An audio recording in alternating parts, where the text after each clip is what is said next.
IMHO Talk Show. Yes, indeed. You know what it is, Sir Charles. Miss Max. And we are here. We are still standing, Miss Max. For show.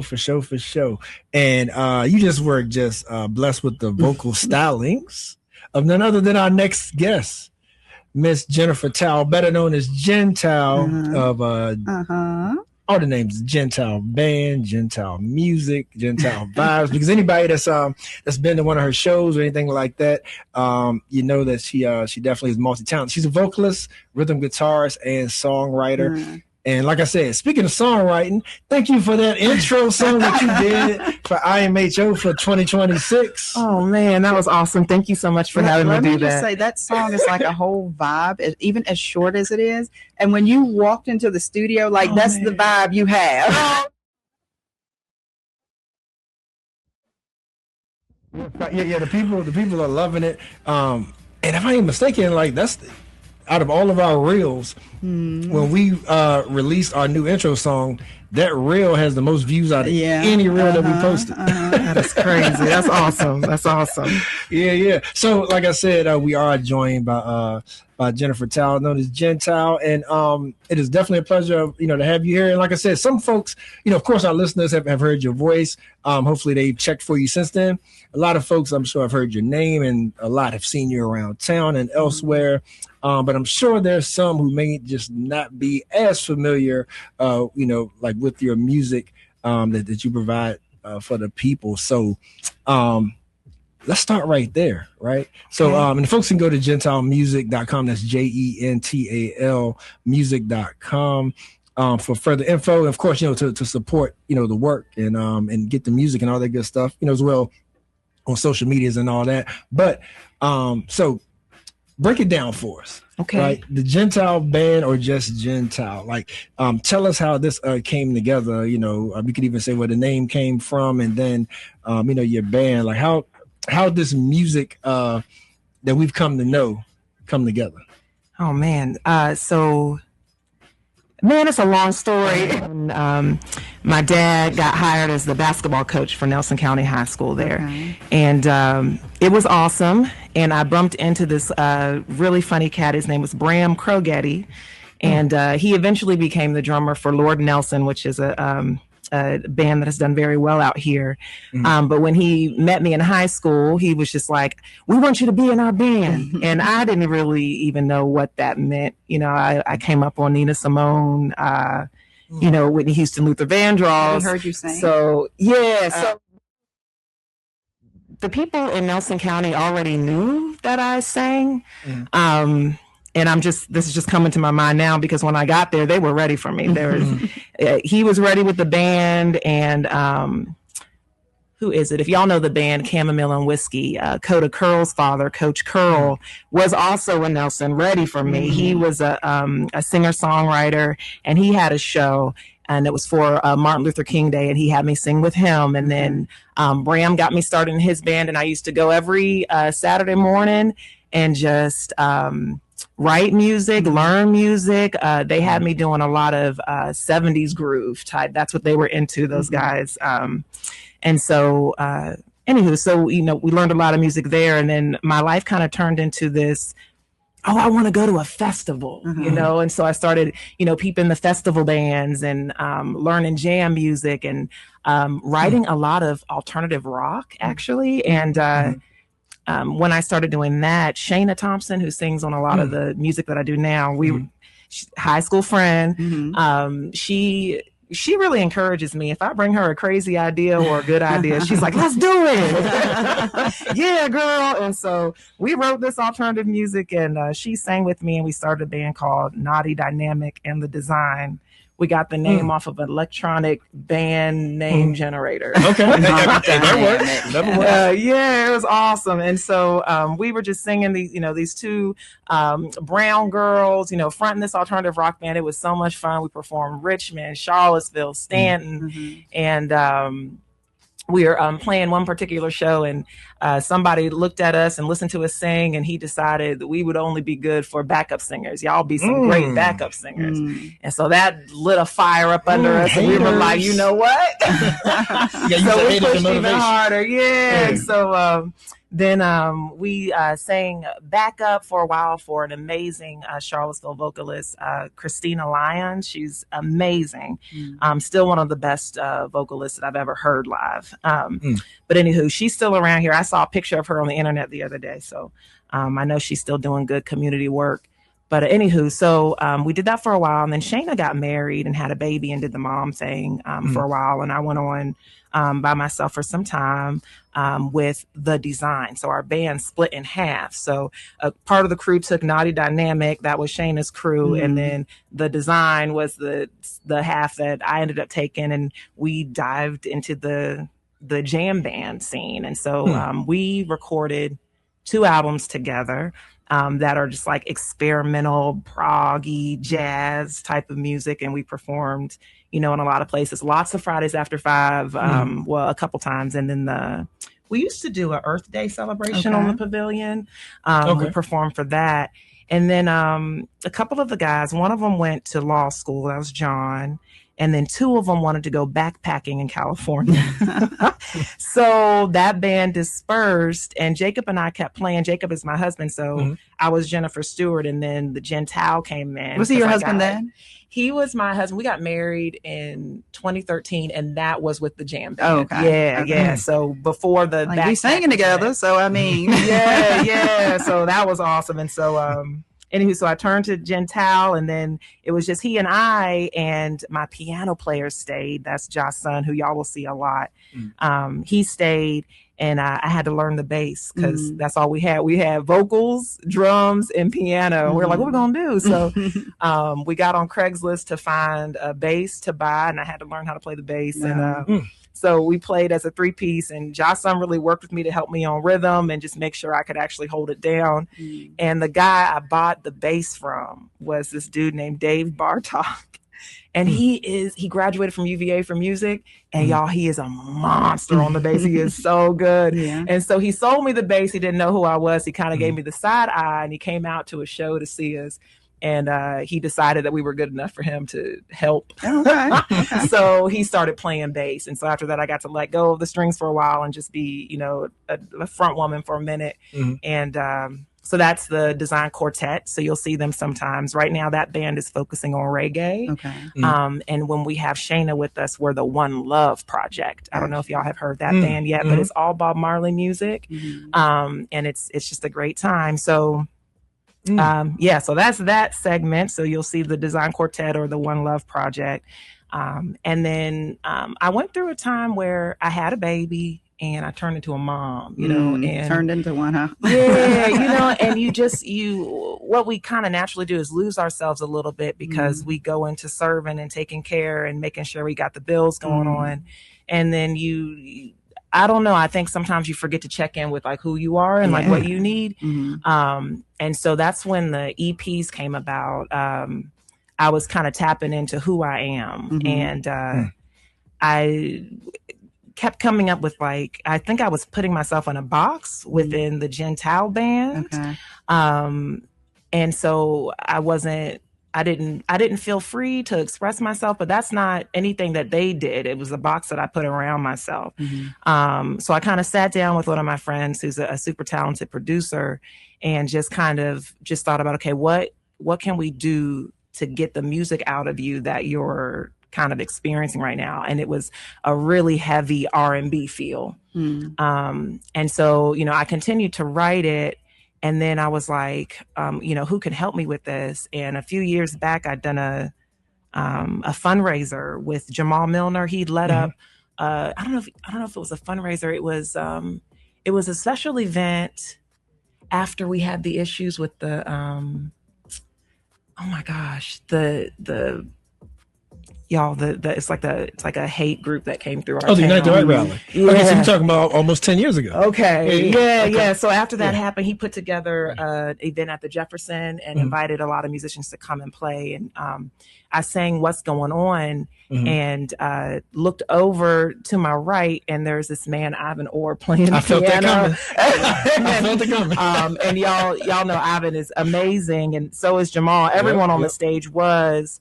But after that show, Ivan had actually recorded the music off the board and just emailed What's Going On to me. And I was like, whoa, who is this cat? So I remembered him and was just like, I think he might be able to help me finish this R&B collection. So am I talking too long? You're not. Okay. You're not. I have a question for you. I'm Yeah. curious about something. Yeah. Because we all have experienced when an artist music shifts and there's a different sound, and it sounds like that shift came for you after you had your sounds like first kid.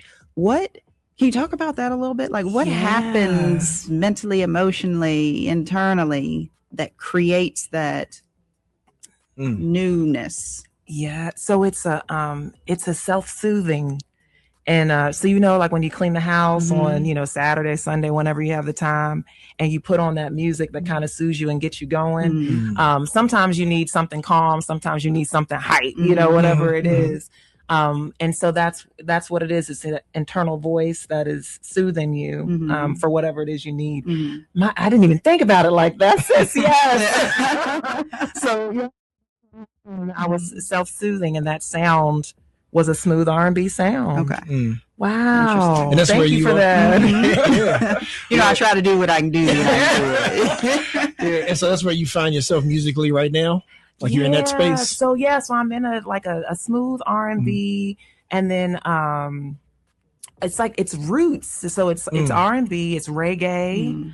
And then there's like this roots sound that pops up. I don't know if y'all have heard Eli Cook, but he's a rock and blues artist out here.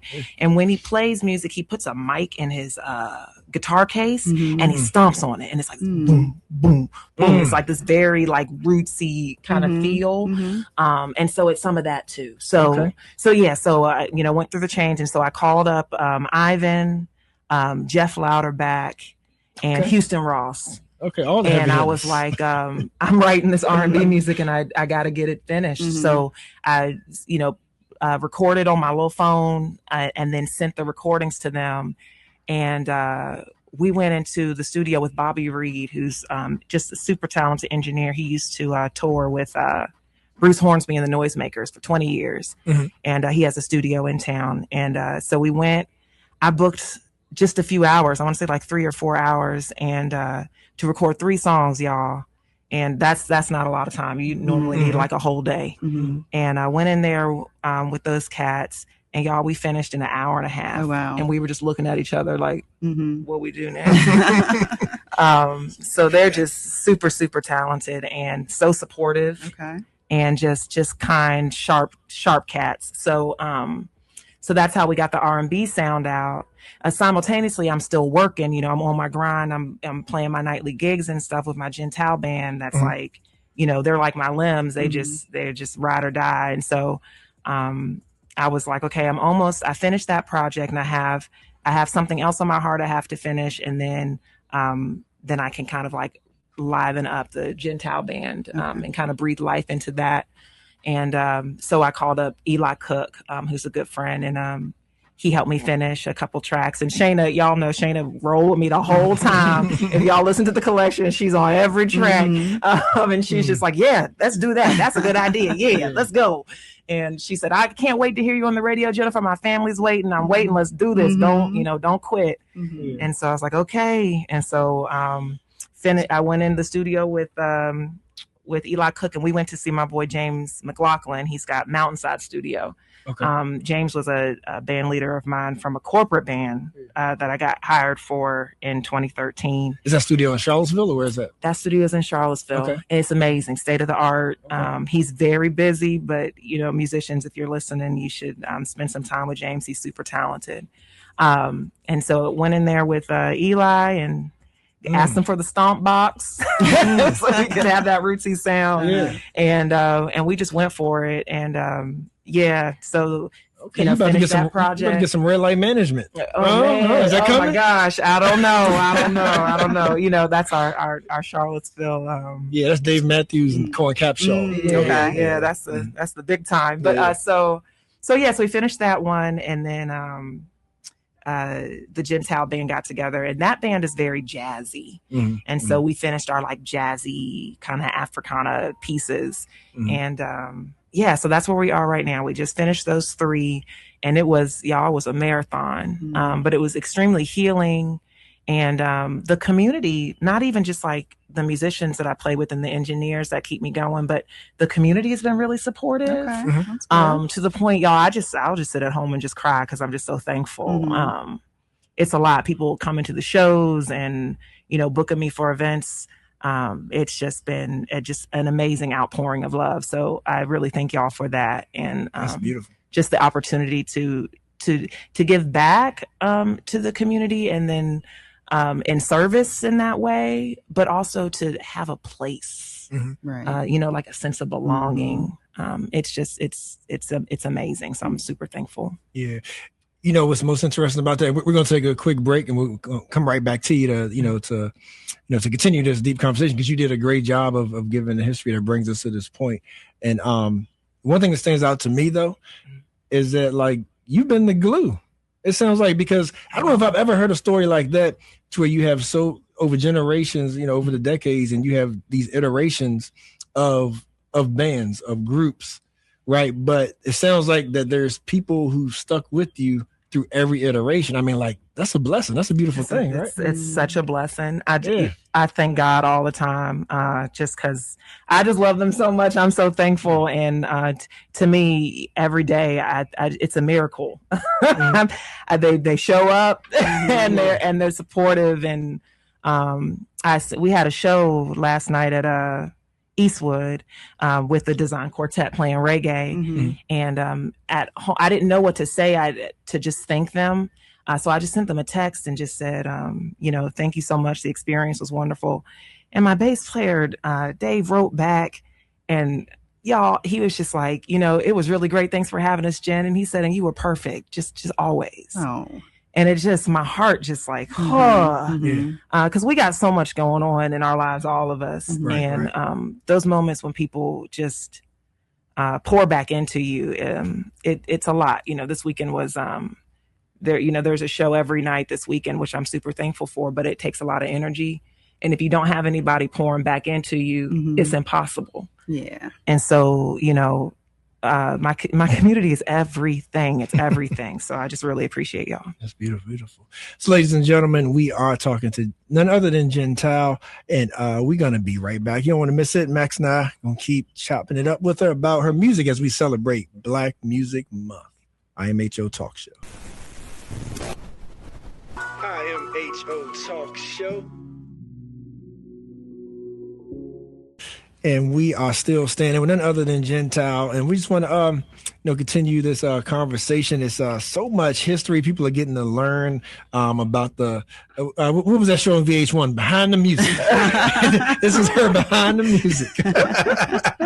But this is a joyous behind the music. Usually behind the music it gets all dark, and it's like it's like man. But we're gonna keep this above board though, because the people love the vibes that you give out. One question that I have for you is, who decided on the name of the Gentile band? So you didn't have nobody be like, why we gotta be named after you? Exactly. So I think about that, and I'm thankful for it. Okay, let me just answer the question. Okay, we were at a band rehearsal and we needed a band name, and I said, guys, what do we want to be called? And one of the jokes was Gentile. No, it was the Jews and Gentile. And we were like, that's funny, but you might not want to do that. And so then they were like, let's do Gentile and the Husband. That's great. So we ran with that for a little while. And then Jacob and I toured on that name. We toured cross country and back. And when we came home, we started playing with our quartet again. And that was with Trevor Williams and John Goff. Now it's Chris Connell that plays with us, also just amazing. But we were like, we have to come up with a new name, because at all the shows, it became this thing where everybody tried to guess who the husband was. Girl, they had you with everybody. Oh, listen, it was funny, and then it got a little awkward because it was like, oh man, the wives would come to the show, and it's like, who's your husband? And I was like, I do not want to, listen, the wives in this band are so important. They are the behind the scenes glue. Mm-hmm. So you don't disrespect the wives. Mm-hmm. And so we were like, we got to come up with something else. Mm-hmm. And Trevor is a vibraphone player. If y'all have seen us play, he also plays a little bit of keys too. And he said, let's just be called the Gentile Band. And Trevor is very, what do I say? Oh gosh, because we respect everybody in the band, but he has some weight, and so he's like our music theory, heavy hitter guy. And so when he says something, we're like, okay. Gotcha. So that's what he said. And so we stuck with it, and it's given the band the freedom to kind of move around. So if they have family engagements, things they have to do, then, I can call a sub in, or I can call, one of our friends and one of the studio players, something like that. And it doesn't take away from the name of the performance. Yeah. So it has been helpful, actually. Yeah. Oh, I can imagine. I mean, like that speaks a lot on your spirit though, right? Because you just must have a very loving and just like welcoming spirit. The fact that it's like, you get like the musician is needed for the job. It doesn't sound like there's any hard feelings. It sounds like this group is going to best serve this venue or, this style. Yes. And it just keeps moving. Like that's a beautiful thing to have that kind of synergy, amongst your musicians. Yeah, no, I love it. Yeah. There's little pockets and little teams that just work well together. Yeah. And sometimes it just happens where you'll notice that people vibe off of one another. Mm-hmm. And so you're like, okay, all right. So next time we do something, those two definitely have to work. So there's some like, bass and drummers that vibe together really well, guitarists. One of the people that, some of the folks that really vibe off each other well are like Chris Connell and Eli Cook. And when they played for the first time, it just popped and they were like, so there, there's something there. So when I'm playing with Eli, I'll try to line him up a little bit with Chris because I know that they vibe well. So good stuff. So we are talking Black Music Month, celebrating such with Gentile. And so something else that came to my mind is you obviously are gifted. How was it growing up? Because I know you started from sort of the story of like when you were interested in getting into music, but sounds like you get it honest, right? To be able to play all these instruments, to play different genres, right? Like what was the music in the household growing up? Oh, or like what were you exposed to music wise? Yeah. So my mom played auto harp, and she was a singer, and she started when she was really young. And that was kind of like, I don't know, I guess it was her light. It kind of pulled her out. She's a type A personality, Aries, straight shooter.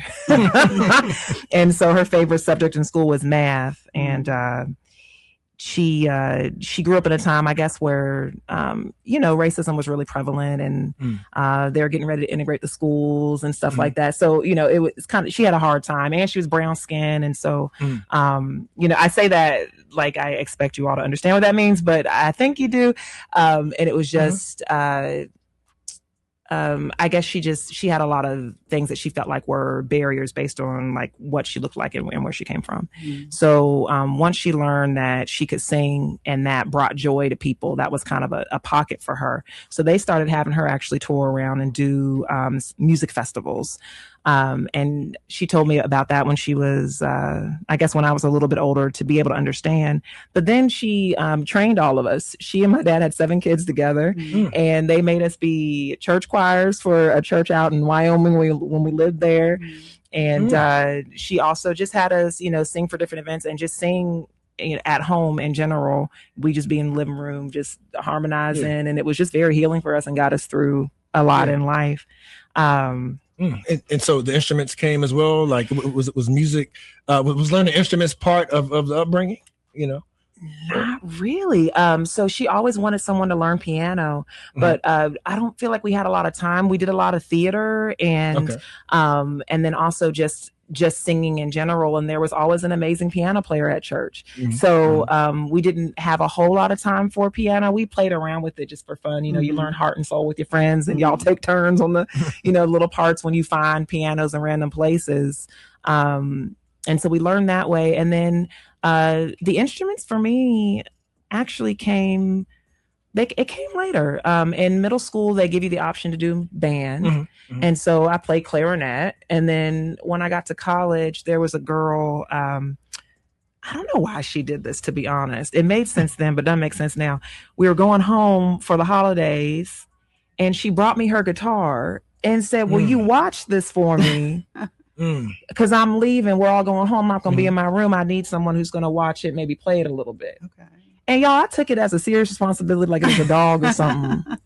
I mean, I'm in this moment, I'm just realizing, why did she do that? So I just took it home, and I sat on my mama's porch and learned how to play guitar. Okay. That sounds like divine intervention. Oh my gosh, it's so weird. And I brought it back and gave it back to her. And, you know, I didn't touch it again for years. And then there were things that happened in life that had me revisit the guitar. And I think somebody asked me, to do a solo set at Fellini's. And so I don't know why I took the challenge. And I was like, okay, booked the gig and practiced. So then it just kind of came about, and you heard about the bass. That was Survival, because we lost our players for that. So I think it was just kind of divine, just kind of like just kind of a part of it. I imagine for some folks, the decision to become a musician is much more challenging than per se yours. You know, you had a mother as a musician who supported you and their kids becoming one. So it's a much easier path to follow. But you got some folks out there where music is their passion. Parents may not necessarily support that because to them, that's not, you know, may not be what they define as a real job, or will afford them to, you know, all of the pleasures of life in terms of money. You know, like you can't make any money being a musician. At least that's, you know, what they may be telling their kids who are aspiring artists. What's your advice there? What's your advice there? What do you tell somebody who is right now maybe choosing between following their love and their passion, which may be music, or following a more, what you might call a more traditional path of, I don't know, going to college and, you know, working in the corporate world? I think something that we kind of forget to do is just ask. And I don't know what, you know, if you believe in God, it would be sitting and asking God, what do I do here? And waiting for the answer. You have to be quiet and listen. We don't do that a lot because we're always just ripping and running. So that's the first thing that I would say is just ask your source. And the other thing I would say is that, you know, life is a gift. And a part of receiving the gift of life is giving thanks. And so if you have a way that you give thanks or serve the people that brings joy or relief, or you know that it is your contribution to the world, you have to do that. But you have to live, right? So if you decide you're going to be a musician and you can't pay the bills or you can't eat, then you have to do something else with that. Right. So that you can survive. But so I would my advice is to live in this gift and make sure you're giving thanks through your contribution. You know, because, you know, we want you to live. The source wants you to live. It is a gift. And so figure out what your contribution is, really ask, and then and do that.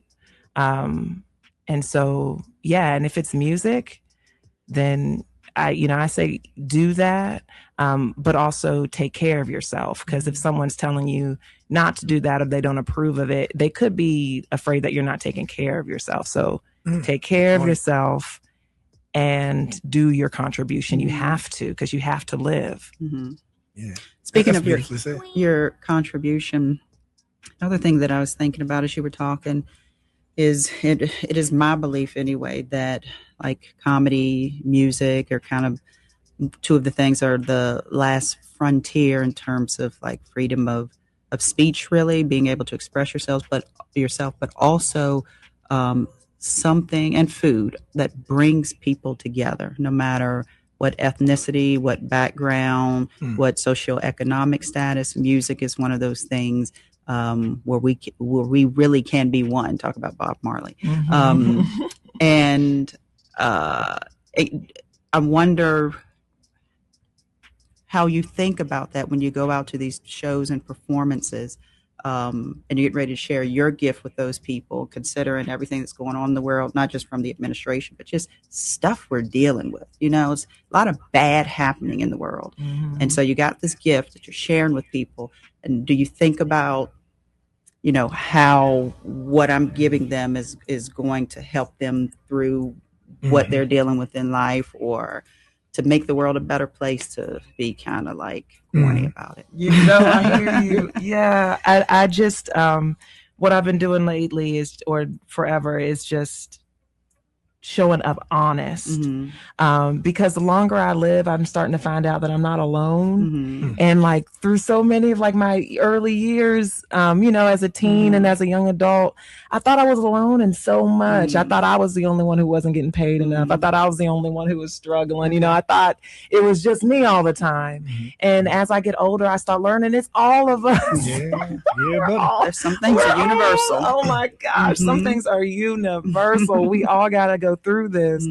And so I just show up honest and because I don't know what everybody needs. I don't know what I need. And when we're on the stage, we're serving one another and we're serving the listeners, and that energy is getting rocked back. So the listeners are also serving us. It's like a whole, you know, it's the whole energy circle that's happening. And it's like, if we just show up honest and our intentions are pure, whereas that we're pouring in and pouring out so that we all can live our best life. You know, we're supposed to, it's a gift, and we're supposed to be living life abundant. And so, you know, the struggle, that's not real. That the struggle is not, you know, we always say the struggle is real, but that's not our goal. You know, we, really, we're supposed to be living in abundance. So if we can share that, you know, I think that if I show up 100% honest and just allow myself to be a vessel, then I'm contributing to the energy that we all need to kind of heal together, if that makes sense. So that's why I'm so excited to see people and like, because I feel like, all right, we're about to start this session and all of us are about to pour in so that we can, you know, turn around and walk out into the world better for it, stronger for it, more connected, you know, because we're not alone, and it can feel like that sometimes, you know. Wonderfully said. Wonderfully said. Ladies and gentlemen, we have been talking to none other than Jen Tao. Like I said, you can follow up for more on gentaomusic.com. But Jennifer, before we let you go, though, what would be your last words as far as how folks can reach you? If there's any big events coming up you want folks to know about, or how they can book you, right? You know, let the folks know how to follow up with you. Awesome. So I've been working to be really active online. So I try to keep my website up to date each month. The performances will be posted there at gentaomusic.com. Next weekend coming up, we got July 3rd and July 4th. July 3rd, we're going to be in Richmond. We'll have special guest Charles Owens at Triple Crossing. If you want to come check us out there, it's going to be on the Fulton campus of Triple Crossing. If you go out the night of July 4th, we're going to be at Miller's, and Jamal Milner is coming through with his trio as the featured act. I'm going to come in and I get to perform with him. I'm so excited. And so I hope you all will come out for that. Otherwise, if you want to stay updated on what's going on, Facebook, it's Jen Tao Music, and on Instagram, it's Jen Tao Vibe. And we should have stuff going on almost every weekend this summer. Please keep an eye out for the Best in Black CVille that's coming up in August, right? Mm-hmm. And please be out for that. It's a different kind of year. I don't know if y'all looked at that ballot. So it's going to be just a different experience. Mm-hmm. And last year's experience was wonderful, and this year's experience will be wonderful. Please take the opportunity to be with us, to be with your community for those events. Good stuff. Well, thank you for joining us. It was a pleasure meeting you. Thank you for that intro song, for blessing us with that intro song. I love it. But yeah, glad to have you on the show and hope it won't be your last time. Oh, thank y'all so much. Have a wonderful day. Thank you for having me.